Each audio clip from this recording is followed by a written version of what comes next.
bom que você veio. Enfrentou a chuva e o friozinho, nem tanto, né? Mas sair de casa depois de um dia de trabalho não é fácil, né? Hoje eu fiquei enroscado trabalhando lá. O dia todo podia almoçar, fui na casa do Ronaldo, da mãe do pai do Ronaldo, né? Estão aqui? Estão por aqui? Foi muito bom. Hoje ele foi dar estudo bíblico, ele falou para mim, né? Mas foi muito bom, muito bom. Eu estava ali sentado, lembrando, sabe do quê? Do dia que eu fui pescar com meu pai. Alguém gosta de pescar ou não? Rapaz, eu não gostava de pescar, mas eu gostava de ficar com meu pai. Porque eu não pegava nada, né? E quando eu ia pescar, a gente ia de carro, então a gente passeava, viajava no caso, né? E aí eu lembro uma vez que, pobre é assim, pobre sempre dá jeitinho para as coisas, né? Aí meu pai só tinha dinheiro para o combustível do Corcelzinho 1, a gente tinha um Corcelzinho branco, vivia empurrando, né? E só funcionava nas banguelas, né, da vida. E aí tinha só o dinheiro do combustível para ir no Tietê, voltar e comprar meia porção de camarão e também para alugar o barco. Só que não tinha dinheiro para o motor. Aí fomos lá, tal, pegamos o barco. Aí o cara falou: aqui isso aqui são os remos, tal, né? Aí eu falei: pai, e como funciona? Moleque, é só remar. Aí, ó, colocamos o barco lá no barquinho, né? E aí fui na frente, ele atrás, e de repente o barco começava a fazer assim. Aí eu falei: pai, não vai para frente? E meu pai é bocudo, né? Nervoso. Seu filho da mãe, eu estou remando para cá, você tem que remar para cá. Então a gente remava na minha direção, o barco ficava rodando assim, né? Aí eu tinha que olhar, porque às vezes ele mudava e não me avisava. Aí ficava a gente rodando, né? Aí conseguimos sair da margem ali, fomos lá para o meio. Estava ventando, gente, ventando. E aí eu olhei ali na frente, um monte de barquinho lá, parado, pescando, né? Eu falei: pai, a gente vai trombar naqueles barcos. Vai nada, moleque, vai nada. Pesca aí. Dito e feito, o barco foi indo. Rapaz, um Tietê imenso. E tá eu e meu pai trombando nos barquinhos lá. E o pessoal empurrava a gente assim. Aí conseguimos voltar para a margem, encostamos no barranco, fomos pescar. Falei: pai, não precisa ter alugado do barco, só ficar em cima do barranco, né? Economizava. Histórias. Ei, meu pai. Muito bem, gente, pegue a Bíblia. Vamos estudar Apocalipse 13. Hoje eu tenho um desafio aqui tremendo. Apocalipse 13 tem tantas coisas. Nossa, é maravilhoso. Mas espero trazer aqui o suprassumo da ideia do capítulo 13. Então nós vamos ler todo o capítulo, como sempre, né? E depois eu vou fazer as considerações. E isso, vamos lá. Eu fico em dúvida se eu uso óculos ou não. Eu falei: mas para que eu comprei esse óculos? Está mais atrapalhando do que... Vamos lá. Vai sem mesmo.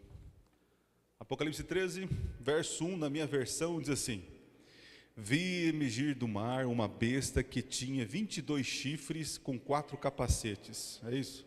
Não. 10 chifres e 7 cabeças. Muito bem. Sobre os chifres, 10 diademas, e sobre as cabeças, nomes de blasfêmia. A besta que vi era semelhante a um leopardo, com os pés como de urso, com a boca de leão. E o dragão deu à besta seu poder, e o seu trono e grande autoridade.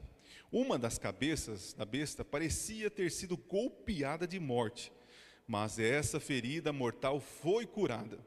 E toda a terra se maravilhou, seguindo a besta. E adoraram o dragão, porque deu a sua autoridade à besta. Também adoraram a besta, dizendo: quem é semelhante à besta?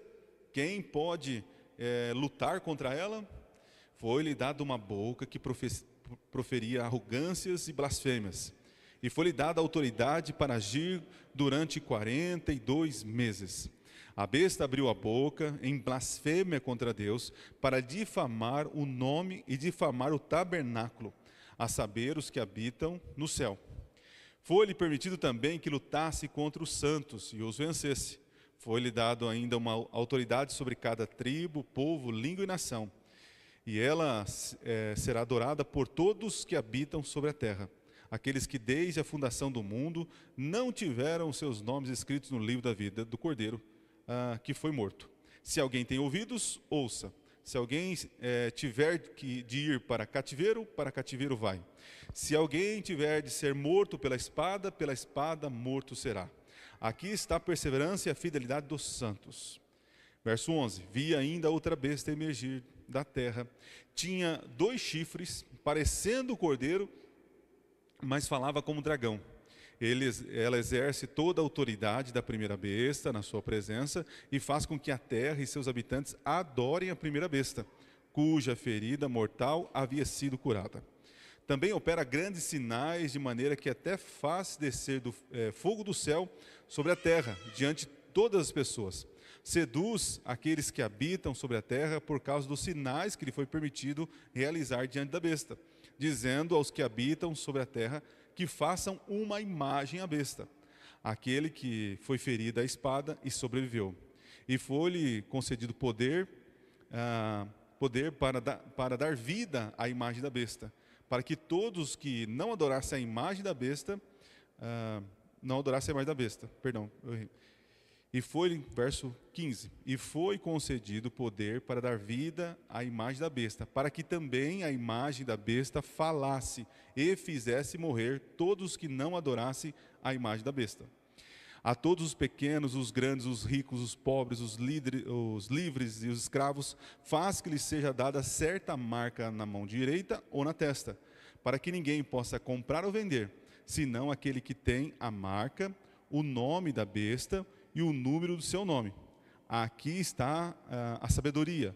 Aquele que tem entendimento, calcule o número da besta, pois o número é de ser humano, e esse número é 666. O capítulo 13 é uma crise na terra, crise de adoração, de falsa adoração, de união de poderes, e nós vamos tentar entender o que é esse capítulo. Para isso, vamos voltar um pouquinho e vamos ver a linha do tempo. Ontem nós traçamos essa linha do tempo, mas se você lembra, né? Então nós temos ali, vamos imaginar ali, antes de Jesus, está aqui, ó, antes de Cristo, está aqui. Então nós temos Israel pronto para dar luz ao Messias, certo? A mulher vestida do sol, ok? E depois nós temos então Satanás usando o Império Romano para matar o Messias. Lembra quando nasceu o Messias? Lembra? Herodes foi lá, tal. Muito bem. Depois avançamos. O Messias volta ao céu e Satanás perde a batalha no céu. E aí eu coloquei uma data aqui aproximada, 31,5, por aí, tá? Avançando. Depois o que acontece? O povo de Deus foge para o deserto, protegido por Deus, por 1260 anos. Satanás persegue o povo de Deus. Hoje a gente vai entrar um pouquinho mais nesse período aqui, certo? E agora, nós temos aqui, Satanás não consegue destruir os fiéis e levanta 2 aliados. Então vamos começar já a olhar o capítulo 13, do verso 1. Olha os detalhes. Então diz que subiu do mar, mar em profecia significa povos, né? Uma besta, besta representa poder, então é um poder que é levantado. Satanás levanta das nações, dos povos, um poder. E ele tinha então 10 chifres e 7 cabeças. Chifres representa poder e reinos, e cabeças são líderes, né? São líderes. E sobre os chifres 10 diademas, e sobre as cabeças nomes de blasfêmias. Vamos parar por aqui. Lembra que o dragão tinha 7 cabeças e a coroa estava sobre a cabeça, certo? E eu disse para vocês que aonde está a coroa está o poder, beleza? Esses 10 chifres, eles representam, lembra de Daniel capítulo 2, que tinha a estátua de Nabucodonosor? Lembra? Dos pés com quantos dedos? Os 10 dedos. Depois você vai para o capítulo 7, tem um animal terrível, espantoso, que tem quantos chifres também? 10 chifres. Então veja, aqui nós temos uma progressão, são símbolos que Deus usa em tempos diferentes, mas representando a mesma coisa. Querem ver um exemplo? Daniel 2, Nabucodonosor tem um sonho com uma estátua, ok? No Daniel 7, quem tem um sonho? É quem? Daniel. Daniel 7 é Daniel que tem um sonho. Daniel 2, quem tem um sonho? Nabucodonosor. Nabucodonosor, ele é um imperador pagão, não acredita em Deus. Daniel é um servo do Senhor. Nabucodonosor é um caldeu, ele tem uma cultura totalmente diferente dos israelitas ou dos hebreus. Daniel, ele é um hebreu, Então, são pessoas diferentes, de lugares diferentes. Só que quando Deus dá um sonho, ele dá um sonho de uma estátua para o imperador Nabucodonosor e dá para Daniel um sonho de quantos animais que ele viu saindo da terra, do mar. Lembra? 4 animais, Daniel capítulo 7. Daniel vê um leão alado subindo. Depois Daniel vê um urso andando meio que mancando com 3 costelas na boca. Depois sai do mar um leopardo com 4 cabeças e 4 asas. E por fim surge um animal terrível e espantoso com 10 chifres. Certo? Olha que interessante. Nabucodonosor no capítulo 2 tem uma visão de uma estátua, certo? Uma cabeça de ouro, peitos de prata, não é isso? A barriga, o ventre de bronze, as pernas de ferro e os pés de barro e ferro com 10 dedos. Interessante o seguinte, tanto a estátua como os animais que o Daniel viu representam o quê? A mesma coisa. Ué, então por que são símbolos diferentes? Lembra que eu falei para vocês que Deus, ele revela do conhecido para o desconhecido? Lembra? Esse é o princípio. Nabucodonosor, por ser um imperador e por ser um caldeu, ele quando olha para as nações, para a liderança de reinos, sabe o que vem na cabeça dele? Bustos, imagens, estátuas. Então, para o imperador, com a cabeça de Nabucodonosor e como outros imperadores, o que representa um reino? Uma figura, uma estátua. Então, por isso que Deus deu um sonho com uma estátua. Daniel capítulo 7, Daniel está em visões, em sonho, e ele vê animais saindo das águas. Para um hebreu, quando o hebreu pensa em nações, ele pensa em quê? Animais. Os animais para eles representam as nações. E isso também é meio que brasileiro, até americano, né? Porque quando a gente pensa, por exemplo, nos Estados Unidos da América, que animal você pensa? Água. Quando pensa na Rússia, o urso, muito bem, tá vendo? Isso é uma herança do povo judeu, né? E quando pensa no Brasil? Aí eu já não sei mais o que é, porque era tatu, antes era periquito, é o que, papagaio? Não, virou de tudo, é uma bagunça aqui, né? Estamos em tempos difíceis, diferentes, né? Vocês entenderam? Deus vai comunicar símbolos conforme aquela pessoa compreende. Entende? Então, para um caldeu é uma estátua. Para um hebreu são animais. Certo? Então, perceba a progressão dos fatos. No sonho de Nabucodonosor, só aparece lá Babilônia, cabeça, lembra? Medos e persas, os 2 braços, lembra? Da estátua. O bronze é o quê? A Grécia, Roma e depois Roma dividido, certo? Os pés, ok? O leão, quando Daniel vê o leão alado, quem representa? Babilônia. O leopardo com 4 asas e 4 cabeças, representa quem? A Grécia, os macedônicos, né? Os 4 generais, as 4 cabeças do leopardo. Agora o seu carro vai embora. Quem acertar, leva o carro do pastor Douglas. Essa é difícil. Quais são os 4 generais que sucederam aí Alexandre o Grande? Valendo o carro do pastor Douglas. Tempo. Cassandro, Lisímaco, Ptolomeu e Seleucida. Cada nome, né? Que criatividade, né? Não é mais fácil Enzo, Sofia, né? É mais fácil, né? Cassandro, Lisímaco. Enfim. E depois temos eu falei leão, o urso, que é os medos e persas, né?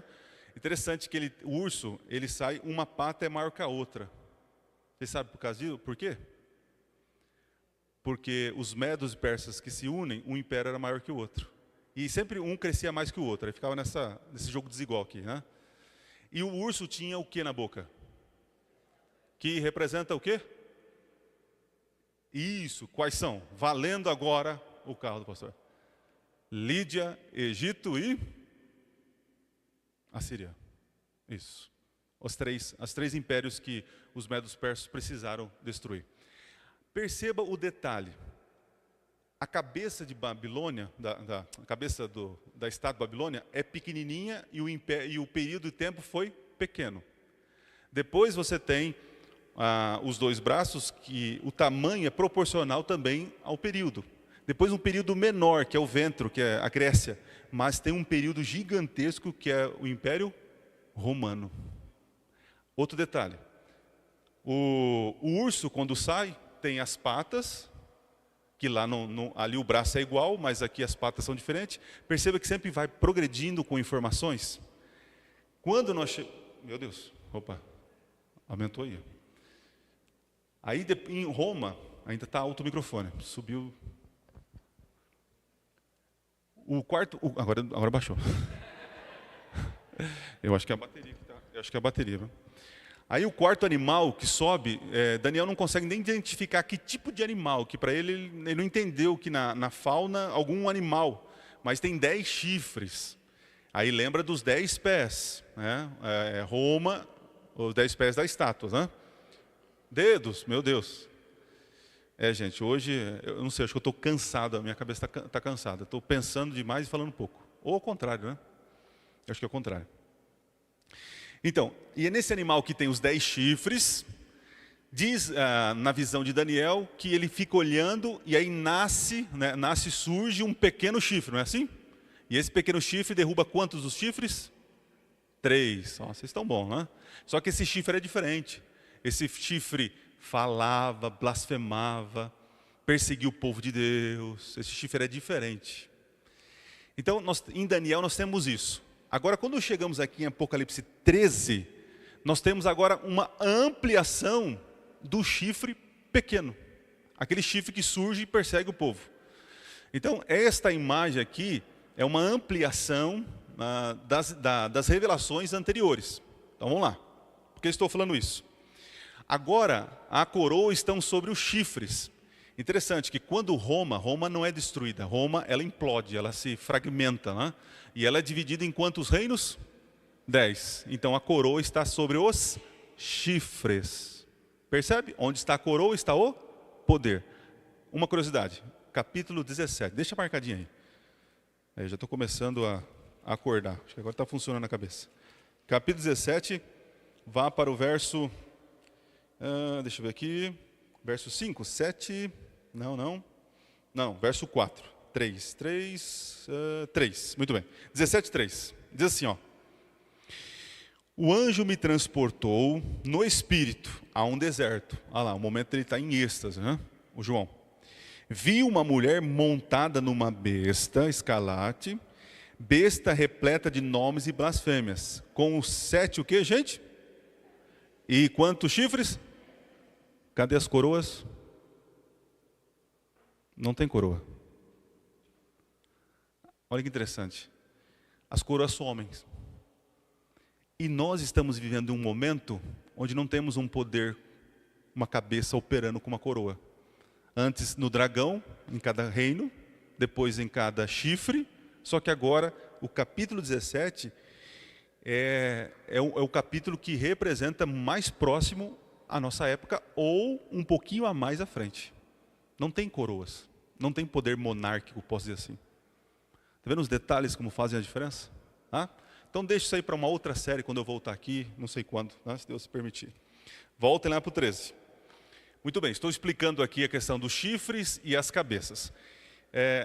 Veja, sobre os chifres, 10 diademas, lembra a coroa, né, diadema, e sobre as cabeças, nomes de blasfêmia. O que é blasfêmia, gente? Isso é importante. Blasfêmia não é xingar o nome de Deus, blasfêmia não é... blasfêmia, biblicamente, são duas coisas. Primeiro, blasfêmia é você dizer que é Deus, se colocar no lugar de Deus e você não é. Lembra que Jesus falou assim para o paralítico, perdoados estão os teus pecados. Aí o pessoal, como assim? Só Deus pode perdoar pecados, mas ele era Deus, mas eles não sabiam, né? Então, inclusive, Jesus foi acusado e crucificado, qual foi por motivo? Blasfêmia, porque ele dizia que ele era o Filho de Deus. E aqui é interessante, né? Jesus está falando lá, se vocês não acreditarem que antes que Abraão, eu sou, e eu sou o Filho de Deus, aí o pessoal pega a pedra para atacar nele, e Jesus fala assim, mas por que vão me apedrejar? Que más obras eu fiz? Ele falou, nenhuma, eles falam, nenhuma. Mas você sendo homem, se faz igual a Deus. Filho de Deus, gente, na Bíblia, para o contexto bíblico, é diferente do nosso. Porque quando eu falo assim, por exemplo, pegar o Emerson. Eu chego para o Emerson, Emerson, você é filho de quem? Qual é o nome do teu pai? Valmiro, ok. O seu Val, melhor, seu Val. Aí fala assim, Emerson, você é filho de quem? Ah, eu sou filho do seu Val. Eu penso que, talvez vocês pensam também, o Emerson é mais novo, o Emerson foi gerado pelo o seu Val, ele é submisso, ele é menor, enfim, de alguma maneira o pai é maior e ele é menor, certo? Mas para o hebreu não é assim. Quando perguntasse para o Emerson, naquele tempo, você é filho de quem? Ah, eu sou filho do seu Val. Ah, sabe o que você entender? Filho de peixe, peixinho é. É a mesma coisa. Inclusive, em alguns lugares, se o pai errasse, a família toda pagava. Ou ao contrário, se o Emerson errasse, o pai e a família toda pagava. Porque eles entendiam que era uma coisa só. Então, quando Jesus fala assim, eu sou filho de Deus, eles entenderam, opa, ele está se fazendo de Deus. Tá? Então, são detalhes que fazem a diferença. Então, não é filho no sentido de ser menor ou gerado ou criado pelo pai. Não é isso. Tá? Mas é a mesma essência. Nós chamamos de monogenese. Né? Único da mesma espécie. Muito bem. Então, segunda coisa. Blasfêmia é o seguinte. Jesus estava curando, e aí o pessoal fala assim, ele cura, porque ele é como que é? Ele é o próprio Beelzebub, ele coloca o demônio, tira demônio, e Jesus fica irritado com aquilo. E ele fala assim, vocês podem pecar contra o Filho, mas se pecar contra o Espírito, vocês não terão perdão. Porque as obras, você atribuir a obra do Espírito, atribuir para obras do demônio, isso é blasfêmia, é perigoso. E eu vou abrir um parênteses aqui para todos vocês. Quando vocês ouvirem que em outras igrejas, denominações, pessoas tiveram experiência com Deus, milagres, cura, nós não temos autoridade para dizer se foi do diabo ou se foi de Deus. Tome cuidado com isso. Deus fala e cura pessoas em qualquer lugar onde Ele quiser. Eu sei que tem muito charlatão, em todo lugar, inclusive na nossa igreja, vamos ser sinceros. Então, as pessoas vão nessas igrejas, e aí esse charlatão fala que tem que trazer isso para ser curado, e a pessoa acreditando naquilo vai e exerce uma fé, se submete, e Deus, pela misericórdia, concede o milagre. Aí vem nós falar que isso é do demônio. Cuidado, o próprio Jesus falou, não façam isso. Então assim, Deus concede o milagre e as bênçãos segundo a misericórdia dele. Agora esse charlatão que está aproveitando, enganando, esse vai se ver com Deus. Então cuidado, quando você escutar uma história de um evangélico, outro tiver uma experiência, escuta, respeite a experiência. Cuidado para não falar, essa coisa do demônio. Não façam isso. Isso fecha portas e machuca corações, tá bom? Fecha o parênteses, volta lá. Então blasfêmia, se colocar no lugar de Deus ou atribuir as obras de Deus sendo do diabo, né? Então, ele cometia blasfêmia, porque esses poderes se colocavam no lugar de Deus. Todos os imperadores achavam que eram Deus na terra, ok? Muito bem. A besta que via era semelhante leopardo, com pés de urso e com boca de leão. Olha que interessante, outro detalhe. Volta de João para Daniel, uns 700, quase 800 anos. Daniel está lá dormindo e ele vê levantar leão, urso, leopardo e o monstro, certo? João, que está 800 anos na frente, ele vê de trás para frente. Ele começa com leopardo, isso, leopardo, urso e o quê? Leão. Percebe a diferença? Para Daniel é futuro. Para João já é o quê? Passado. Estão percebendo o detalhe? Então isso é muito importante. Isso nos ajuda a se identificar dentro da profecia. Então esse animal, que é um conjunto de teologias, de crenças que são contrárias a Deus, tem todas as características que os outros impérios possuíam no passado, que perseguiram o povo de Deus. Percebe? Muito bem. E diz o seguinte, e deu-lhe o dragão, o seu poder, o seu trono e grande autoridade. Então, em algum momento na história, esse poder que é levantado das nações, das águas, das nações, recebe poder e grande autoridade. É nesse período que a igreja é protegida, lembra que nós lemos? É protegida, e esse poder aí tenta perseguir, porque Satanás está usando esse poder para perseguir o povo de Deus. Então vi que uma das suas cabeças foi golpeada de morte. Esta ferida mortal foi curada. Então vamos lá, vamos devagar. Então diz o texto que esse poder se levanta, né? Ele então tem autoridade para perseguir e tal, só que diz que uma daquelas cabeças foi golpeada. A pergunta é, são 7 cabeças, quais das cabeças foram golpeadas? A primeira, a segunda, a terceira, a quarta, a quinta ou a sétima? O que vocês acham? A 7ª cabeça. Vamos ver isso aí? Nós entendemos que este animal, diferente do dragão, a primeira cabeça que aparece aqui, ó, deixa eu avançar aqui, vocês vão entender facilmente. Vamos lá. Vamos lá. Aqui, vamos lá. Vamos contar aqui. Está aqui os animais, certo? Muito bem. Uma cabeça, 2 cabeças. 3, 4, 5, 6 e o quê? 7 cabeças. Então nós temos Babilônia, o Medos e Persas, a Grécia e Roma, certo? Muito bem. E a 7ª cabeça, ela foi golpeada quando? Quando foi que esse poder foi tirado da autoridade dela? Isso é histórico.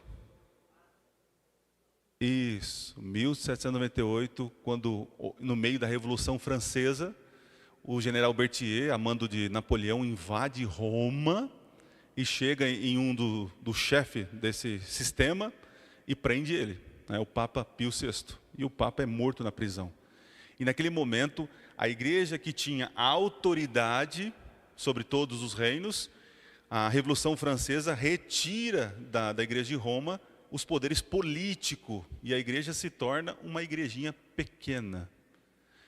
Interessante, olha a curiosidade. Os francos, que no futuro se tornariam os franceses, foram os francos que deram ao bispo de Roma a autoridade no ano 500 e quanto? Quem lembra? E 38. Então, os reinos deram para o bispo de Roma a autoridade suprema. E então começa a contar os 1260 anos. De 538, se você avança, interessante, 538, Roma recebe autoridade, poder político, certo?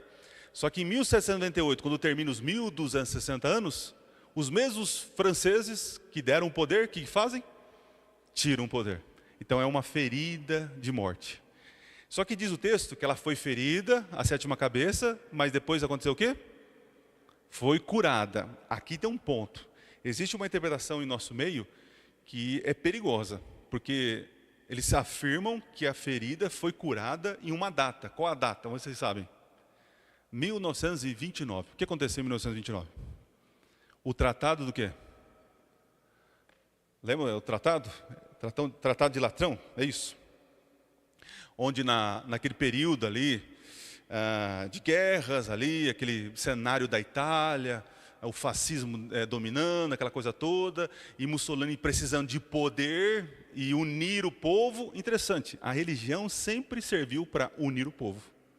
É a argamassa das nações, é a religião. Então, um ditador, o que ele tem a dizer? Peraí, eu preciso do povão. E quem pode me ajudar a juntar o povão? O bispo. Vem cá, bispo, eu vou devolver para você, vou dar uma terra, você vai ser rei lá, é o Vaticano, né? Você vai ter toda a autoridade, mas me apoia aqui. Então, naquele momento, assina um tratado, e a igreja romana começa agora, na verdade ela já vinha começando, né, a voltar no cenário político. Mas ali foi um marco, posso dizer assim, foi um marco. Mas não foi curada totalmente. Sabe por quê? O texto diz assim, ó, que foi curada e toda a terra maravilhou-se seguindo o quê? A besta, ó. Tá vendo aqui, ó? E não foi curada, porque hoje em dia não é toda a terra que está seguindo. Então, esta cura está em processo ainda. Interessante. Se o golpe foi retirar o poder político, a cura vai ser o quê? Devolver poderes o quê? Político. Aí já vem a próxima besta, né? A próxima besta é um poder político poderoso. Esse poder político poderoso, com muita influência, vai fazer o quê? Dar poderes políticos para essa besta. Mais uma vez, o mundo político, civil, militar, vai precisar da religião para poder unir as nações. É cíclico, gente. As coisas se repetem na história. Chegaremos lá, vamos lá.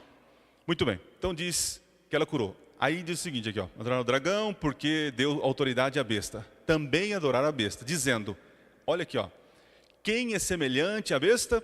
Quem pode pelejar contra ela? É uma pergunta. Durante as noites foi feita também uma pergunta semelhante. Quem lembra? Quem lembra desse detalhe? Foi no 6º selo, quando Jesus está voltando, né? E os ímpios falam o seguinte, quem é que pode resistir a isso? Lembra daquela pergunta? Aí tem uma resposta, que é o capítulo 7. Quem são aqueles que poderão ficar em pé sobre a ira do Cordeiro? Os 144.000, os selados, os salvos. Só eles poderão resistir à ira do Cordeiro. Entende isso? Aqui é uma pergunta, quem é que pode batalhar contra essa besta? Quem é que pode lutar contra ela? É uma pergunta. Interessante, que o próximo capítulo, o 14, é uma resposta a esta pergunta. Quem é que pode suportar e lutar contra a besta? Os 144.000.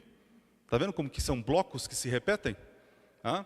Amanhã nós vamos falar sobre isso, sobre esse grupo especial que Deus levantou e tem levantado nos últimos dias para cumprir a missão. Apocalipse capítulo 14. Muito bem, continuando aqui. Diz que foi-lhe dada a boca que proferia arrogâncias, blasfêmias e autoridade para agir 42 meses. Mais uma vez, dando ênfase naquele período de perseguição. E agora chegamos então para a besta que sobe da terra. Volta aqui. Não, tem mais um texto. Ó. Abriu a boca em blasfêmia contra Deus. Agora vai falar sobre essa besta um pouquinho mais. Ó. Abriu a boca em blasfêmia contra Deus para difamar o nome e difamar o tabernáculo, a saber, os que habitam no céu. Esse poder vai contra o nome de Deus e vai contra o santuário. Aí eu pergunto, por que eles fazem isso? Porque esse poder religioso, diz que pode perdoar pecados. Esse poder religioso também aceita adoração. Isso é o quê? Blasfêmia. Interessante, porque ele fala assim, ó, e ataca o santuário. A Bíblia diz que o único intercessor entre Deus e o homem é quem? Mas esse poder diz que é o pontífice, a ponte que liga os homens ao céu. Isso é blasfêmia. Estão percebendo os detalhes aqui? Então aqui já estamos identificando qual é esse poder. É Roma papal. É a 7ª cabeça. É a cabeça que foi ferida, mas está se curando. Ok? Está bem claro para nós, né? O que mais? Foi-lhe dado também que pelejasse contra os santos e vencesse. Deu autoridade sobre cada tribo, povo, língua, nação. Adorarão todos os que habitam sobre a terra, aqueles cujos nomes não foram escritos no livro da vida do Cordeiro, que foi morto desde a fundação do mundo. Agora presta atenção nesse conselho. Quem tem ouvidos, ouça. A ideia aqui é... Quem tem discernimento, quem tem sabedoria, ou quem tem, enfim, entendimento. Se alguém leva para cativeiro vai. Se alguém matar a espada, necessário que seja morto a espada. Aqui está a perseverança e a fidelidade dos santos. Tem muitos que acreditam que nós, como cristãos, devemos ir guerrear contra esses poderes aí. Não é a nossa batalha. Eu vou ser mais específico. Eu sei que como cidadãos dessa terra nós temos direitos e deveres, certo? Mas além de ser, aliás, antes de ser cidadão dessa terra, nós somos cidadãos do reino do céu. Muito bem. A nossa primeira responsabilidade é com Deus. Deus já definiu e tem a história já que Ele vai vencer e Ele está cuidando da história. Mas tem muitos irmãos que pensam que a igreja tem que dominar o mundo. Tem que impor, através de canetada, leis morais, éticas sobre todo mundo, porque nós somos um país. Aí alguns já vão falar, o pastor é contra a direita. Pelo amor de Deus, não pensa assim. O problema é que a política está sequestrando a religião. O que eu vi de irmão brigando com irmão por causa de política, direita e esquerda. O que eu vi, olha quanta besteira eu já ouvi em púlpito adventista por causa de negócio de igreja. Olha o conselho de Deus. Se você tem que for preso, vá preso. Mas não saia na rua querendo, estamos aqui proteger os direitos. Não é nossa batalha. A nossa batalha, sabe qual que é? Sabe, se você quer protestar, pregue as 3 mensagens angélicas. Esse é o papel que Apocalipse 14 diz que o fiel faz. Entendeu? Eu não sou apolítico. Mas o problema é que tem irmãos que levam muito a sério esse negócio. Né? E querem que a igreja, usam a igreja para poder usar para os seus métodos, enfim. Nós não estamos aqui para preparar um reino para governadores. Não estamos para isso. Nós estamos aqui para preparar o retorno do verdadeiro rei. Está entendendo? Não fuja dos seus deveres políticos, vote. Tem gente que tem dom para ser político, louvado seja Deus, seja o melhor político, vai lá, representa a gente. Está tudo certo, mas não queira usar o púlpito ou a igreja para poder, com essas ideias aí. Então cuidado, gente, cuidado. Está dizendo aqui, ó, se precisar ser morto, o que é para fazer? É ser morto. Vocês estão entendendo? Aqui está a perseverança e a fidelidade dos santos. Deus está falando, a guerra não é sua. Aqui não é uma guerra ideológica, é espiritual. Então para com essa cortina de fumaça. Esse mundo vai de mal a pior, queridos. Vai de mal a pior. Agora eu estava conversando recentemente sobre esse escândalo aí do INSS no Brasil. Meu Deus, é direita e esquerda e centro, em cima, embaixo, de lado, está tudo corrupto. Está tudo misturado, gente. Enquanto eles ficam lá fazendo discursos bonitinhos, eles acabam usando a nossa ingenuidade, a nossa boa fé. Infelizmente. Não acreditem em homens, acreditem no Senhor. Amém? Falei direitinho? Tá bom? Eu não sou apartidário, eu não sou... quer dizer, eu sou apartidário, eu não sou apolítico. Eu creio que a política é necessária, a boa política.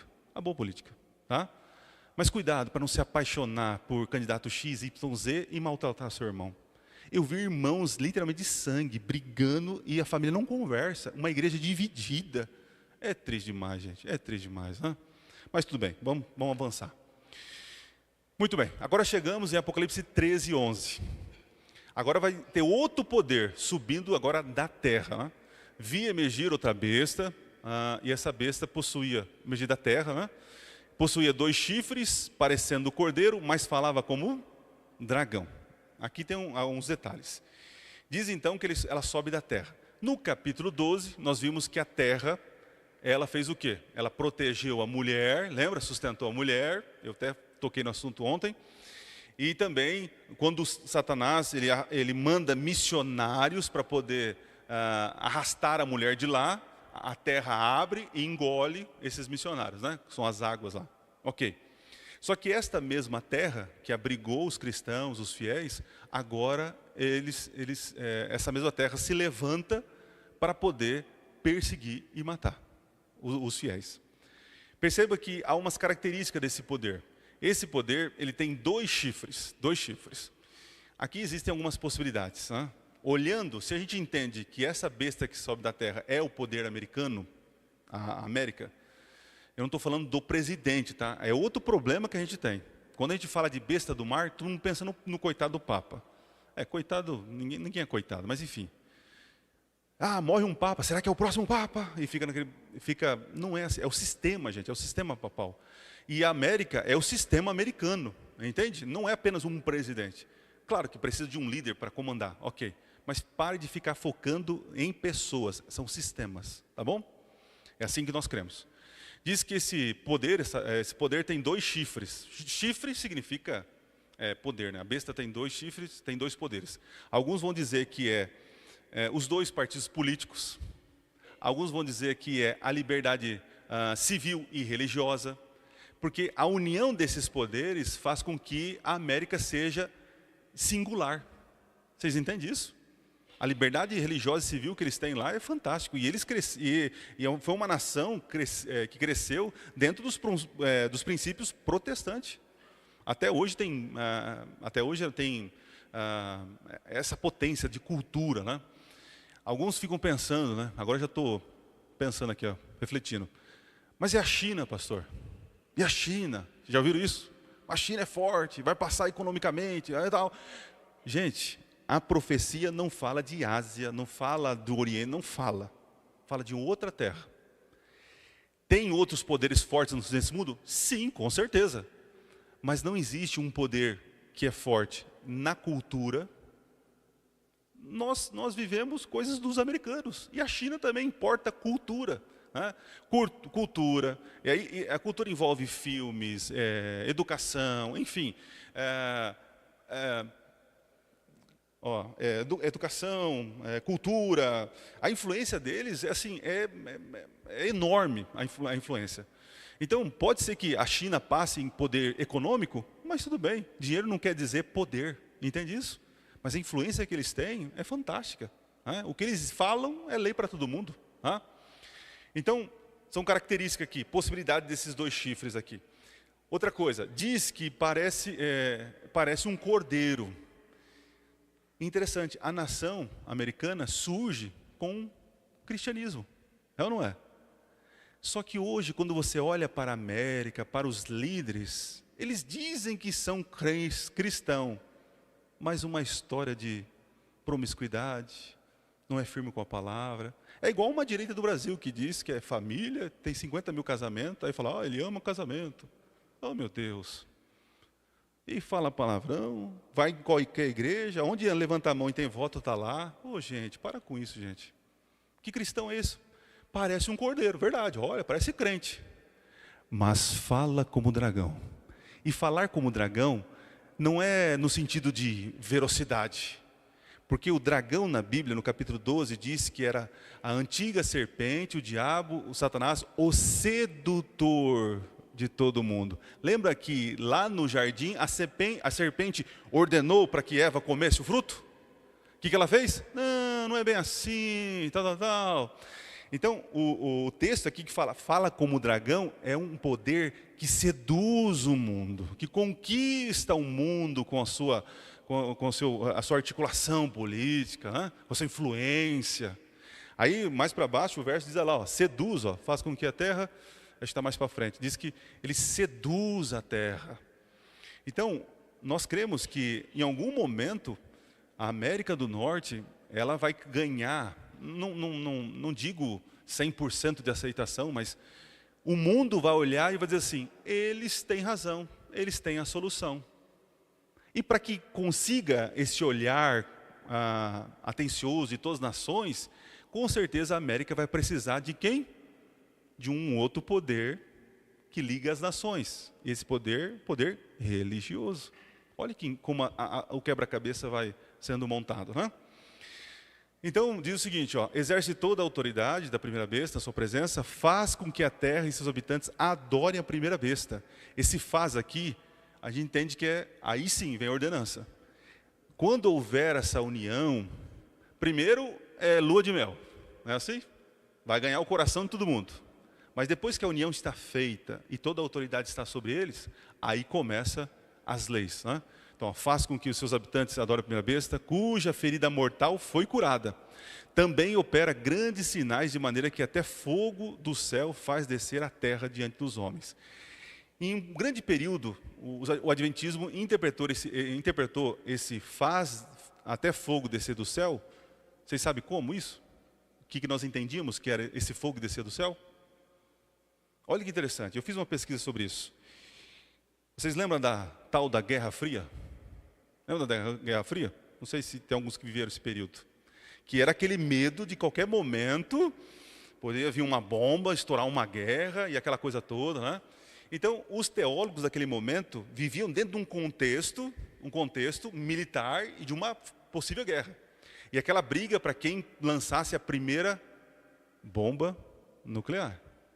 Então, alguns teólogos tentando interpretar esse pedaço, falam assim, só pode ser a América. Os mísseis, a bomba atômica. Quem é a potência que saiu na frente fazendo a bomba atômica? A América do Norte. Mas passa-se o tempo, a gente vai amadurecendo e a gente vê que isso não está ligado à questão militar. Porque a Bíblia, gente, ela vai dar ênfase na questão espiritual. É a guerra, a nossa luta não é contra a carne, lembra? Mas contra as forças desse mal, desse mundo, as forças mal desse mundo. Em que momento na Bíblia tem cenas que fogo desce do céu? Existem 2 momentos. Quem lembra? Elias no Monte Carmelo, onde qual era a disputa? O verdadeiro Deus. Então, tinha o falso altar, os falsos adoradores. Tinha o verdadeiro profeta e o verdadeiro altar. E o fogo caiu aonde? No verdadeiro altar. Isso que temos lá. Só que Satanás, ele vai fazer o seguinte: tem o falso altar, os falsos adoradores, e ele vai fazer com que fogo, através de milagres, prodígios, com os milagres, enganar o povo. E, gente, o que você mais vê hoje na internet é falsos milagres enganando. Mas tem um outro detalhe. Em Atos capítulo 2, diz que quando o Espírito Santo desce, que é através de sinais e prodígios, diz que desceu como o quê? O Espírito Santo? Como? Então, entenda, Satanás está fazendo uma contrafação. Uma contrafação. E aqui é importante esse detalhe. Eu estou aqui olhando para o relógio, quase tacando uma pedra no relógio lá, mas vamos lá. Deus Pai concede o seu trono para quem? O Filho. O dragão concede a autoridade e o seu trono para quem? Para a besta do mar. Muito bem. A besta do mar, por sua vez, tem uma ferida de morte, mas revive. Jesus morreu e ressuscitou. O Espírito Santo convence o mundo do pecado e da justiça. A besta da terra seduz as pessoas. O Espírito Santo desce como fogo e com prodígios e sinais. A besta da terra faz também descer fogo com prodígios e sinais. Perceberam a contrafação do Pai, do Filho e do Espírito Santo? Satanás, ele não inventa nada. Ele apenas pega o que existe e muda, distorce. Perceberam isso? Então, o Apocalipse, ele tem os detalhes, são referências do passado, não tem nada de novo. É sempre referência do Antigo Testamento, do contexto de Israel, enfim, contexto bíblico. Ok, vamos avançar. Estamos indo. Já estamos quase no topo da montanha. Verso 14 e 15. Seduz os habitantes sobre a terra por causa dos sinais que lhe foi dado a executar diante da besta, dizendo aos que habitam sobre a terra: façam uma imagem. Perceba, façam, é sempre, aí vem um autoritarismo, tá? Uma imagem à besta. Então nós temos a besta que sobe do mar, temos a besta que sobe da terra e uma imagem da besta que sobe do mar. Então tem 3 coisas aqui. Perceberam? Entenderam isso? A besta do mar, besta da terra. A besta da terra cria uma imagem da besta do mar. Estão entendendo isso? Vamos lá. Aquele que a ferida, a espada sobreviveu. E foi-lhe dado a comunicar fôlego à imagem. Interessante. Quem é que dá o fôlego de vida para o ser humano? Sim, mas da divindade quem é? O sopro. O Espírito Santo. É o papel da besta da terra, que imita o Espírito Santo. Ele que dá fôlego de vida. Muito bem. Para que não só a imagem falasse, mas como também fizesse morrer quantos não adorassem a imagem da besta. E aqui a gente tem que entender o seguinte: então o que é a imagem da besta? E quando fala imagem da besta, é a imagem da besta do mar. Então vamos lá, isso aqui é importante. Vamos avançar. Opa, apertei o botão errado aqui. Peraí. A besta do mar, que é o papado romano que nós cremos, é uma organização de seres humanos. Portanto, a imagem será uma organização humana de algum tipo. Entende isso? Porque a imagem não é a persona, mas a imagem é semelhante à persona. O espelho não é você, mas é uma imagem que reflete você. Entende? Então, se a besta do mar é um poder humano, então a imagem será também. O que mais? O papado é uma organização religiosa. Podemos esperar que a imagem seja uma organização o quê? Muito bem. Está vendo? Está fazendo sentido. Vamos lá. O papado do tempo do fim é intolerante e ele guerreia contra os santos. Persegue quem discorda dele. Podemos concluir que a imagem também será ou é intolerante. Porque diz que a imagem vai fazer as pessoas adorarem a besta. E se não adorar, eles têm autoridade para fazer o quê? Matar. Tá? O papado é uma organização muito política e global. Sendo assim, a imagem também terá esse alcance. Então vamos lá. Na imagem aqui vocês já mataram a charada, né? Nós temos dois poderes ali dando as mãos. O poder romano, apostólico, católico romano, e que nós cremos que é um poder que infelizmente foi usado no passado e será usado para coisas terríveis, mas tem ali um pastor que está estendendo a mão. São as igrejas protestantes que um dia saíram da mãe, mas que falam que não querem retornar para a mãe. Mas, infelizmente, as doutrinas e as crenças que a igreja mãe tem, as outras obedecem. Por exemplo, a imortalidade da alma. Quem sustentou isso por séculos e trouxe isso? A igreja romana. Isso é bíblico? Não. A igreja romana concede e passa a mudança do sábado para domingo. Então, domingo agora é dia do Senhor. As igrejas protestantes que se desvincularam de Roma, o que acaba fazendo? Mesma coisa. Então, esta união não é 100%. Gente, não vai existir uma única religião mundial. Não é assim. Mas haverá acordo, haverá detalhes, coisas que, para um bem comum, haverá uma união. Entende? Então, assim, nós temos as mesmas crenças, não todas, mas estamos aqui. O melhor é a unidade. Né? Tem diferenças, não fazem muita diferença, né? Mas estamos juntos aqui. Então, vamos lá. A todos, os pequenos, os grandes, os ricos, os pobres, os livres, os escravos, faz que lhes seja dada certa marca sobre a mão direita ou sobre a fronte, para que ninguém possa comprar ou vender, senão aquele que tem a marca, o nome da besta ou o número do seu nome. Aqui vai explicar um pouquinho mais sobre a questão da imagem. Então vocês entenderam. Satanás levanta a besta do mar, a besta da terra. A besta da terra agora tem um protagonismo no tempo do fim. Interessante, tem muito adventista que fica olhando para a besta do mar, que acha que o decreto vai vir da besta do mar. Não vai vir. O poder para a união não vai vir pela besta do mar, vai vir pela besta do quê? Da terra. Ela é o eixo de controle, entende? Ela que dá vida a esse sistema corrupto. Né?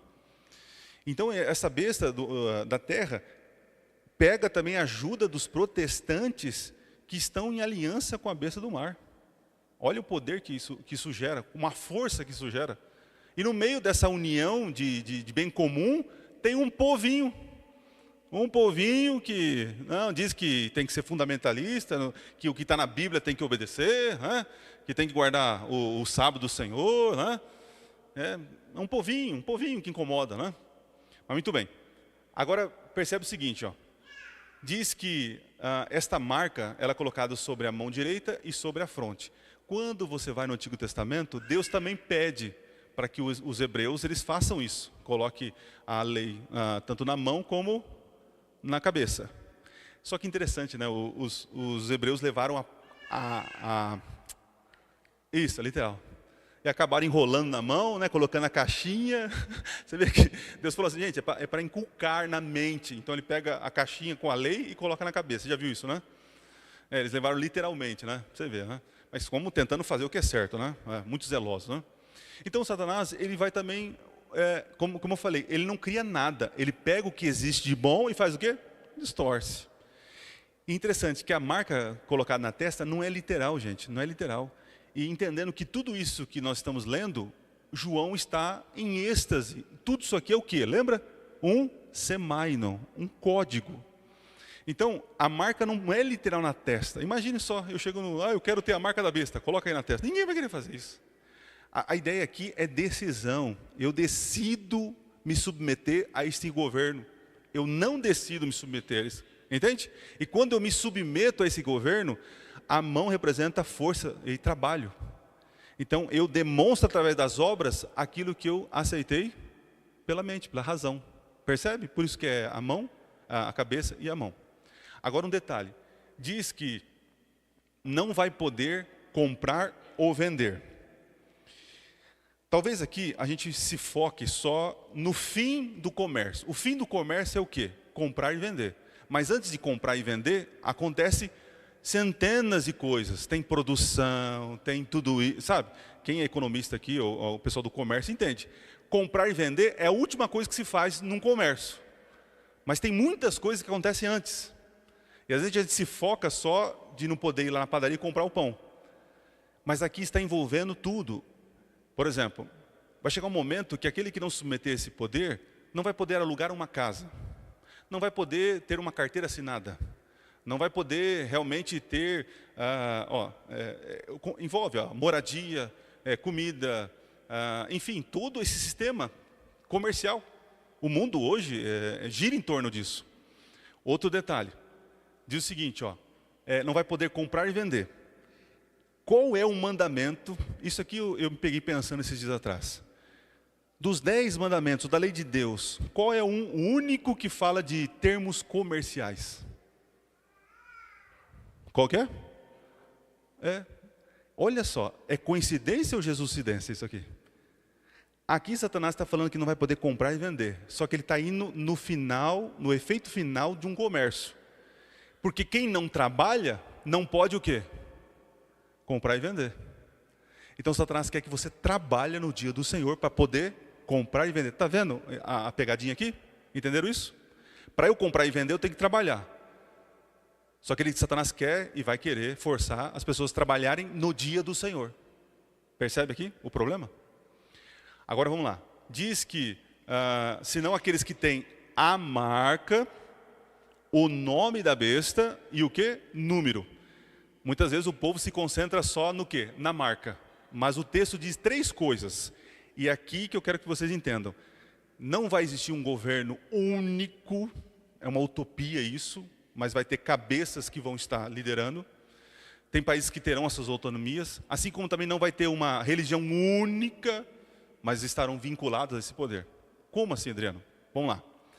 Marca na Bíblia, você vai encontrar que os escravos eram marcados. Aqueles que eram vendidos, que se submetiam a um senhorio, eles eram marcados. Então, quem se submete é marcado.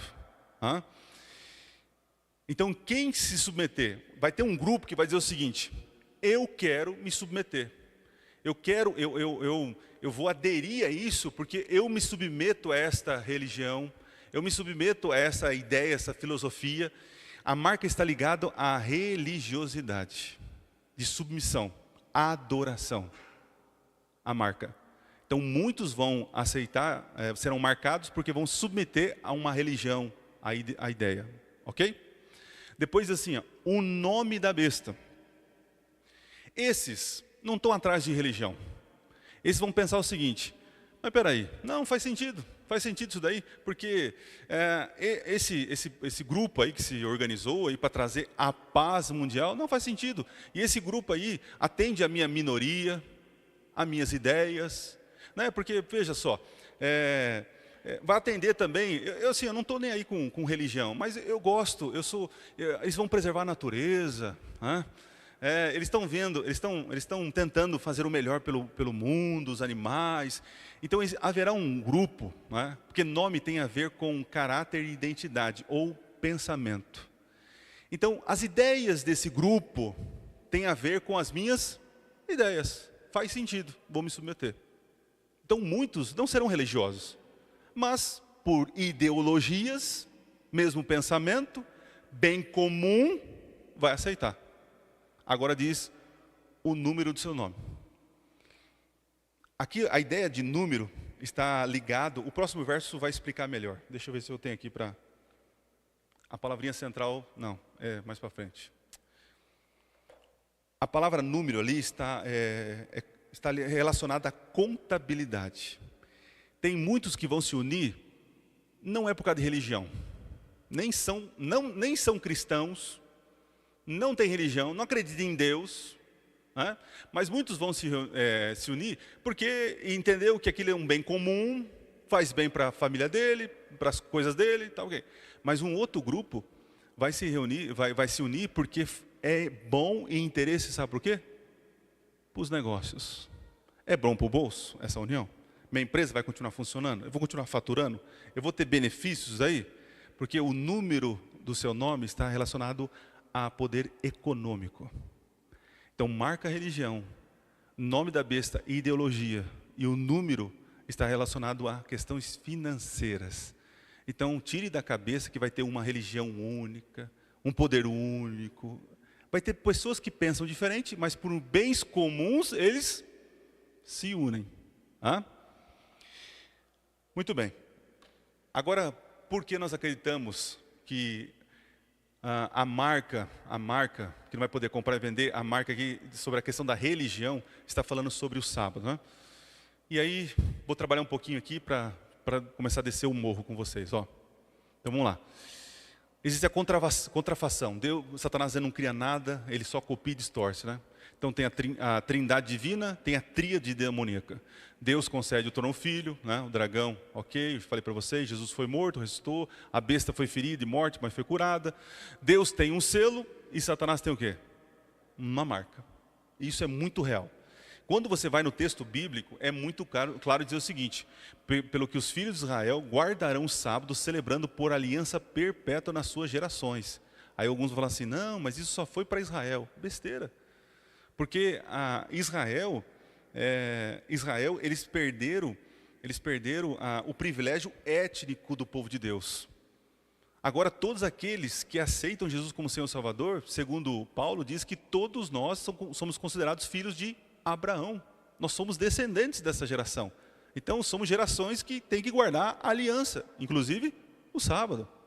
Enfim, Ezequiel diz, também lhes dei os meus sábados para servirem de sinal entre mim e eles, para que soubesse que eu sou o Senhor, os que santifica. Santificai os meus sábados, por servirão de sinal entre mim e vós, para que saibais que eu sou o Senhor vosso Deus.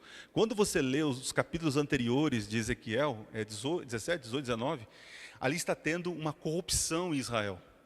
E aí tem um anjo que passa para ver quem que está em pecado. Só que tem um grupo que é protegido.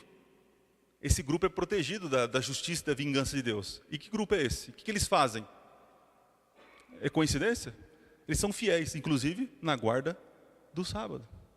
Leem depois, vai em casa, lê esses capítulos aqui, que muitas vezes passa despercebido por nós. Ok? Outro texto, vamos lá. Resguarda a lei e sela a lei no coração dos meus discípulos. É muito forte isso. E lembrando vocês do primeiro decreto que houve, o decreto dominical.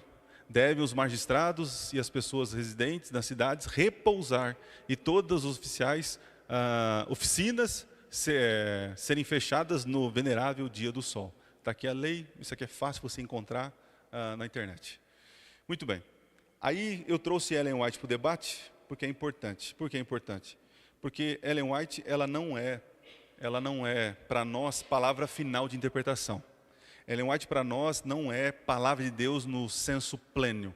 Ela é uma profetisa dos últimos dias, em que Deus deu o dom de profecia para que ela nos ajude a compreender a Bíblia. Então, para nós, ela tem um peso mais do que um pastor, mais do que o Adriano, ok? Mas ela não é palavra final de interpretação, porque nós temos a Bíblia como única regra de fé e prática. Cuidado com esse negócio, né? A Bíblia está dizendo uma coisa, está lá claro, mas não pode ser assim. O que Ellen White diz? Não, se a Bíblia está clara dizendo, você não precisa do quê? De Ellen White. Cuidado para não usar Ellen White só para os seus desejos, né? Mas eu trouxe ela para o debate, porque a marca da besta, em algum momento, ela será imposta. E quando é que a marca da besta realmente será a transgressão da lei, a guarda do domingo? Como que é isso? Ela diz o seguinte, ó. O sinal da besta é o dia de repouso papal. Então nós entendemos que aquele que se submete... Deixa eu abrir outro parênteses aqui. Entenda isso, querido irmão. Vou falar com muito carinho para não ser mal compreendido. Está até sendo gravado, né? Então vamos lá. Porque os outros chamam eu muito de liberalzinho. Não é, eu gosto de pensar e questionar. Entenda uma coisa. Hoje, guardar o sábado não é ter o selo de Deus. Aliás, vou ampliar. O sábado em si não é o selo de Deus. O sábado é como se fosse um holofote, uma lupa que mostra quem é o Deus. Que adianta eu guardar o sábado, mas ser caloteiro, adúltero, mentiroso, um safado? Vocês estão entendendo? Então, o sábado é apenas a cereja do bolo, porque o fiel que guarda os mandamentos também guardará o quê?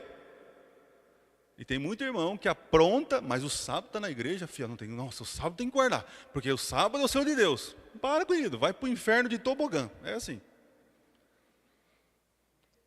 Entenda isso. Hoje é que o sábado, ele identifica o Criador, ok? O sábado realmente tem uma importância, é verdade. Mas só guardar o sábado não te garante ser selado por Deus. É isso que eu quero que você entenda, tá certo? Então pare de ficar jogando com a esperança na tua guarda do sábado, enquanto o resto você não faz nada. Não é assim que funciona. Entenderam isso? Eu creio que o sábado, ele será um divisor de águas. Existe o sábado semanal hoje, que nós somos abençoados por ser fiel a Deus, ok? Mas num certo momento, esse mesmo mandamento, ele vai ser um divisor de águas. Porque aquele que foi safado e sem vergonha, durante todo esse tempo, naquele momento, vai continuar sendo safado e sem vergonha. Entendeu?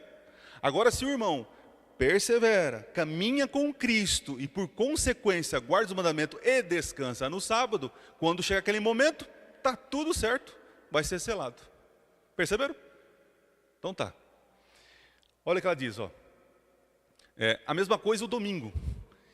O domingo, gente, é a mesma coisa. Assim como o sábado revela o seu Criador, o domingo revela o seu Criador.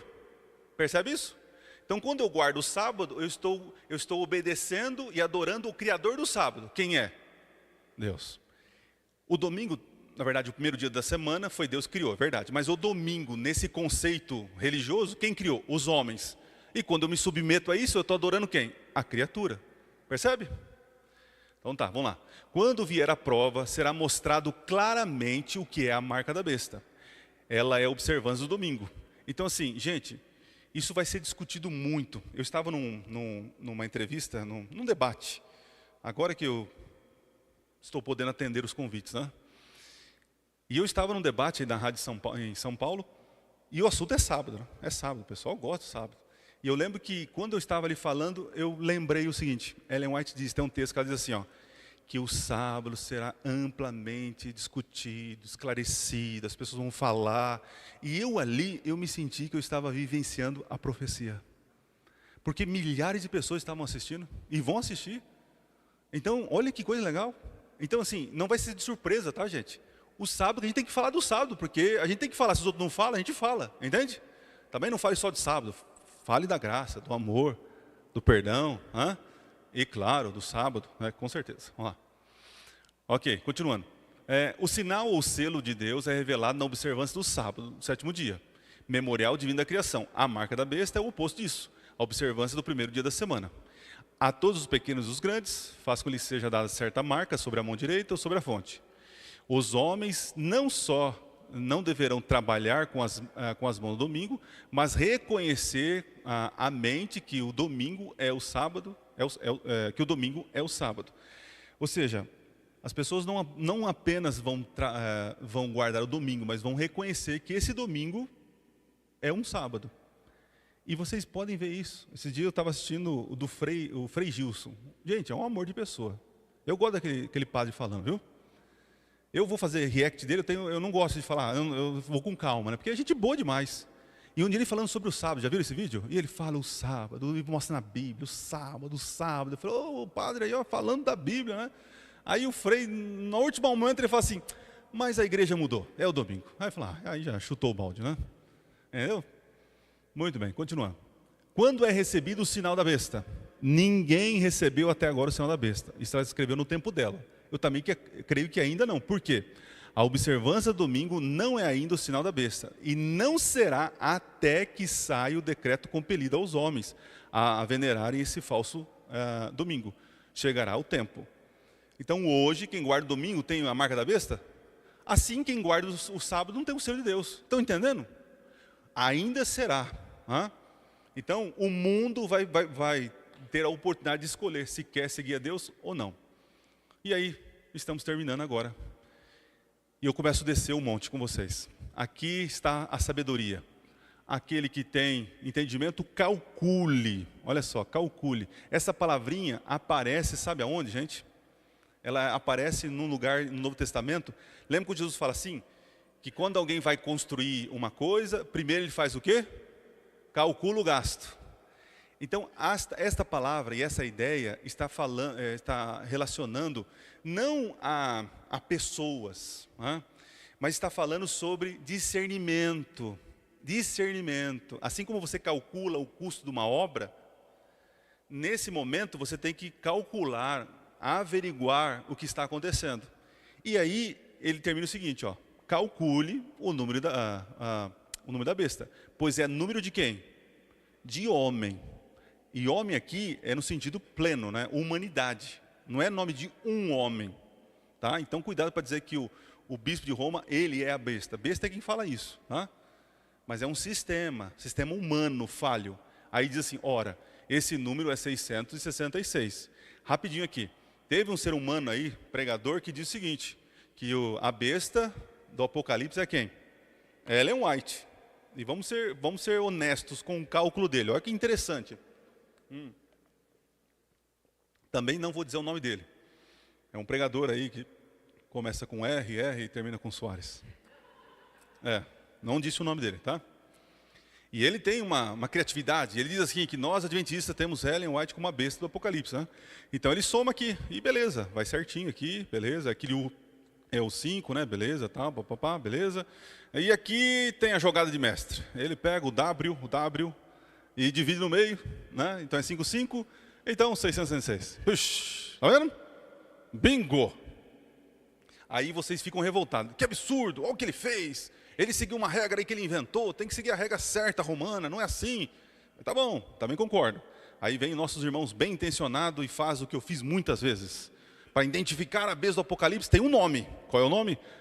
Vicários Filhos dele.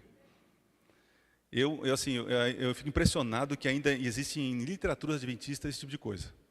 Por muito tempo, eu dei estudo bíblico, e quando eu mostrava isso, os outros, uau! Pergunto, de tudo que eu falei aqui, que nós lemos e estudamos, precisa disso daí para identificar a besta do mar? Não precisa. Mas teve um gênio que fez isso, né? Esse nome, gente, não é um nome oficial.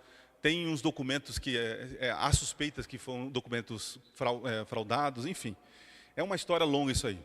Mas nós usamos, infelizmente alguns usam aí. Se você faz isso, irmão, não precisa disso, tá? Não, evita isso aí. Então vamos lá. Então tá aqui a soma, ó. 5, tá, o C, beleza, vai aqui, o 5, babá. O D, 500, ok, beleza, fechou aqui. Tá, 606, beleza. Tá certa a conta, sim ou não?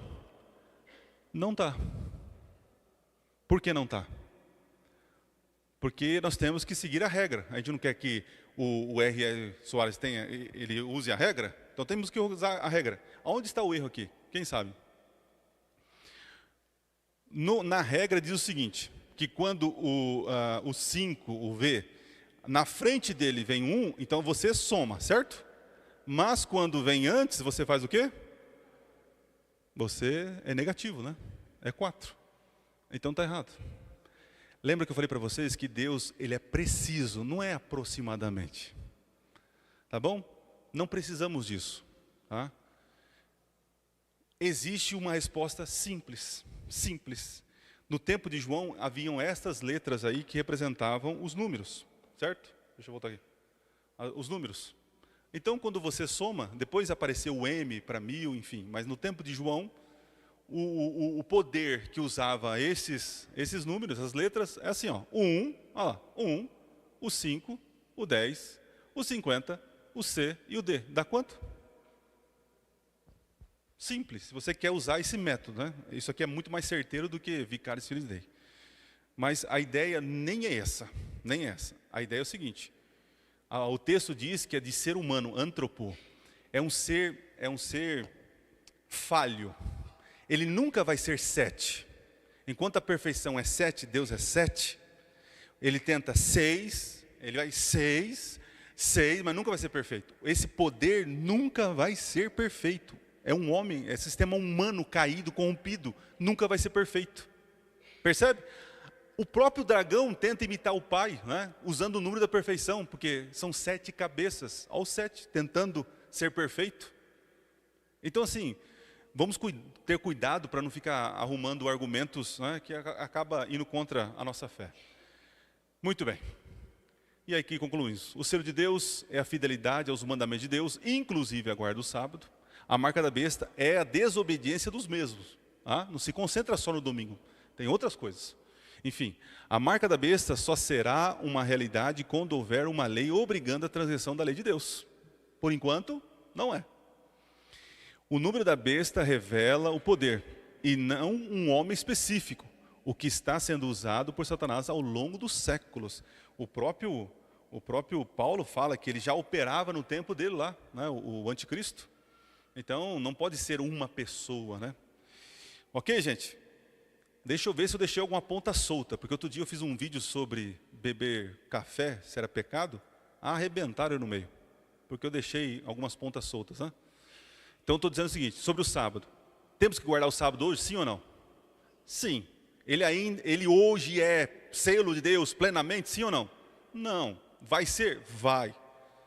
Quem guarda o domingo hoje, está condenado ao inferno, tem a marca da besta?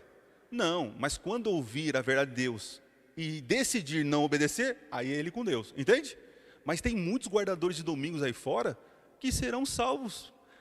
Claro, se não rejeitar a verdade. Não ouviram sobre o sábado, e morreram guardando o domingo, eles serão cobrados pela luz que receberam, ok?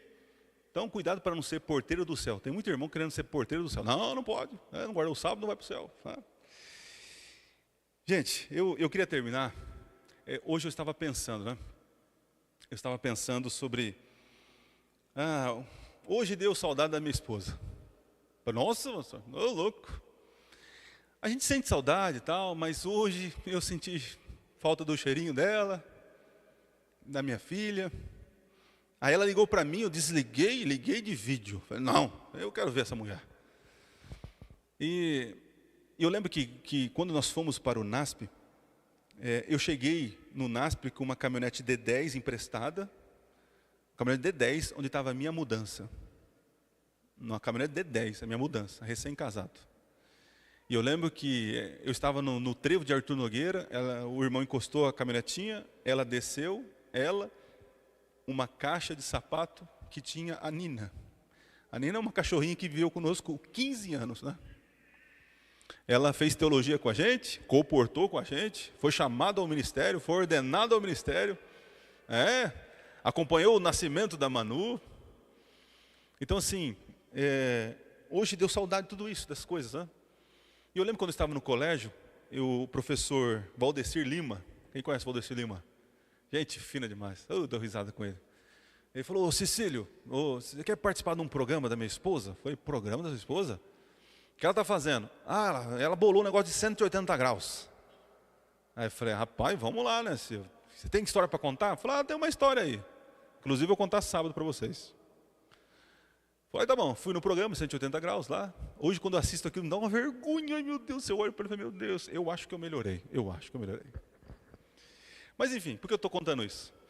Depois de formado no ministério, eu de férias voltei para Taquaritinga. Aí um ancião, que é amigo meu, ele falou assim, Adriano, precisamos visitar o fulano de tal. Eu não vou falar o nome aqui. Eu falei, tá, mas quem é? Não, é uma pessoa que eu trabalho, eu limpo piscinas, e ela, a piscina da casa dela, tal. E ela assim, ela já não mora mais nessa casa, agora está morando com a mãe e o pai, porque a mãe e o pai tiveram problemas de saúde e tal, aquela coisa toda. E quando eu falei que eu era da igreja adventista tal, e ela falou assim, eu assisto a Novo Tempo, assisto a Novo Tempo. Enfim, foi rodando e caiu no Adriano, que assistiu o 180 graus. Ela assistiu o 180 graus. Ele falou, não, é meu amigo, ele é pastor e tal. Sério, quando ele vier aqui, fala para ele vir em casa fazer uma oração. Nossa, eu lembro da história dele e tal. E aí, nesse momento, o Edson falou, vamos lá, Adriano. Eu falei, vamos. Mas eu não tinha noção da situação dessa irmã, dessa senhora, não é adventista. E fui eu, a minha esposa, o Edson e a esposa dele. Aí no caminho ele já foi falando, Adriano, nós vamos chegar lá. Assim, ela não é a mesma pessoa que eu conheci. Ela emagreceu muito, porque a mãe está acamada já há algum tempo, e ela está vegetando na cama, a mãe. A mãe, ela come, ela se alimenta por sonda, então ela já está atrofiando. E ela sempre deixava as coisas dela para ir lá cuidar da mãe, que o pai também já era de idade e tal. Mas agora, Adriano, o pai também adoeceu e está de cama. Então ela perdeu o marido, os filhos, o trabalho. Ela deixou a vida dela para cuidar dos dois. Imagina dar banho nos dois, todo dia alimentar os dois, na cama, vegetando. E aí ele foi falando, eu falei, nossa, vai piorar. Nossa, tem muitas coisas, muitas coisas. Então tá bom. Quando eu chego na casa, ela é uma senhorinha desse tamanhozinho assim. Quando ela me viu, nossa, me abraçou, um sorriso no rosto, aquela coisa toda, né? E conversa vai, conversa vem, tal. Nossa, que bom que você veio aqui, pastor, tal, tal. E aí vai, ela conta a história dela, começa a dizer que ela perdeu tudo para cuidar dos pais, mas ela falava assim, ó, mas eu quero honrar meu pai e minha mãe. Meus irmãos não estão nem aí. Meus filhos me abandonaram, mas eu vou honrar o meu pai e minha mãe. Eu falei, que bonito, né? Isso mesmo. Quer conhecer o papai e a mamãe, pastor? Vem cá. Aí eu fui, eu, minha esposa, né, e o casal. Quando eu entro, gente, é um quartinho pequeno, né, ventilado, ok, janelinha aberta. Então, de um lado aqui, nesse lado aqui, estava a mãe. Literalmente, gente, atrofiada já, as pernas, os pés, e ela só com o olhinho. E ela chega, mamãe, olha, o pastor veio buscar a senhora, mamãe. E pensa numa mulher bonita, bonita, é linda, uma mulher assim, sabe? Apesar da situação dela, ela tinha pele de viva, sabe? Aí fala, mamãe, você está ouvindo? E ela fazia assim com os olhinhos, né? Com a sonda assim. Aí eu perguntei quanto tempo. Ah, ela já está mais de 3 anos assim. 3 anos. Todo dia tem que cuidar. E só que quando eu estava falando com ela, eu escutava do lado o pai dela deitado na cama também. E ele fazia assim. Ele não estava conseguindo respirar. E ele não tinha posição para ele ficar na cama. Então, a única maneira que ele conseguia sentir menos dor era de barriga para baixo, com o pescoço do lado, onde ele puxava com dificuldade o ar. E era um homem grande. E ela pegava esse homem, colocava para dar banho, cuidava, limpava todo santo dia, já meses assim. E nada de irmão ajudar, nada de filho, abandonada, ela cuidando. E aí a gente lá, né, uma coisa que olha, me chama para fazer visita, eu vou em qualquer lugar, mas hospital, gente, eu tenho, hospital, velório, meu Deus, quantos velórios eu fiz na minha vida, olha, é uma tristeza, é velório e hospital. Quantas crianças que eu fui visitar, quantas morreram? Quantas situações eu passei dentro de um hospital. Meu Deus do céu, olha, que tristeza. E aí estou lá, 2 senhores, ela com esperança nos olhos. Não, olha, tal, sempre sorrindo, sempre sorrindo. Ela falou assim, ela falou assim, pastor, pode fazer uma oração? Eu falei, claro que posso, né? Então estava a cama da mãe, a cama do pai, e ela na minha frente aqui no meio da cama, e eu para frente, minha esposa e o casal aqui do lado. Aí eu peguei a Bíblia, e aí na hora passa milhões de versos na cabeça. O que eu vou ler para essa mulher? Aí eu só pensei numa coisa, ela precisa de paz. E abri o verso mais conhecido desse mundo, né? O Senhor é meu pastor, e nada me faltará. Ele me faz repousar, e fui lendo, dizendo que Deus é um pai que cuida, um Deus que está ali presente, tal. E ela ouvindo, segurando a mão da mãezinha assim, né, com a mão na cama. E eu fui conversando com ela, né, falando. Falei, vamos orar agora? Aí fechei os olhos, aí orei, e eu pedi uma coisa assim, Senhor, traga paz e alívio para este lar. Mas eu não tinha noção do que eu estava fazendo. Quando eu falei amém, ela abriu o olho, me abraçou, obrigado pastor, obrigado. Aí ela falou assim, o pai dela tinha parado de fazer barulho. E ela, só um momento pastor, papai, papai, pai. Aí ela baixava assim, por favor, vem ver se ele está respirando, vê se ele está respirando. Aí quando eu baixei, eu não escutava mais nada. Peguei na mão dele, nada de pulso. Eu não sabia o que falar, porque eu não sou médico, né? Aí eu falei assim, a senhora tem um médico? Não, sim, correu. E o médico morava 3, 4 casas. Nossa, maravilha. O médico chegou, não, oi, falou o nome dela, tal. Não, pode entrar, doutor, pode entrar. E a gente saiu. E o homem não se mexia, nada. E aí ficamos na sala e eu já fiquei que nem barata tonta. Eu falei, meu Deus do céu. Aí o médico saiu, olhando para ela, conversando, saindo do quarto. Ele olhou para nós e falou assim, o pai dela acabou de falecer. Abriu um buraco, eu só queria entrar dentro. Porque eu pensava assim, eu vim trazer paz, eu vim trazer alegria para essa mulher que tanto queria me ver. E quando eu chego, eu oro, o pai dela morre. Eu me senti assim, pior de tudo. Tem ideia, eu me senti um lixo, eu me senti assim, um causador de problemas. O que eu estou fazendo aqui? Me deu assim uma deprê assim, terrível. E eu não conseguia olhar para ela, eu tinha vergonha de olhar para ela. E ela vindo, e ela correu, me abraçou. Falei, agora ela vai me matar, só pode. E ela falou assim, muito obrigado, pastor. Quanto tempo eu esperei alguém para vir orar pelo meu pai e para ele descansar. O papai não está sofrendo mais. Obrigado porque Deus, através de você, trouxe paz no meu lar. Eu falei, meu Deus, como que é trazer paz no descanso assim? Entenda, ela falava uma coisa muito bonita, eu vou honrar os meus pais. Hoje tem pai que cuida de 10 filhos, mas tem 10 filhos que não cuidam de um pai. Só que o pai que nós olhamos na história é um pai que cuida.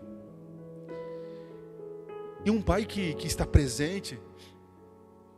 É um pai que mesmo em meio ao sofrimento, porque a gente lê capítulo 12, 13, é só tragédia. Vocês viram aqui? É só tragédia. É só Satanás levantando as peças do tabuleiro para perseguir e matar.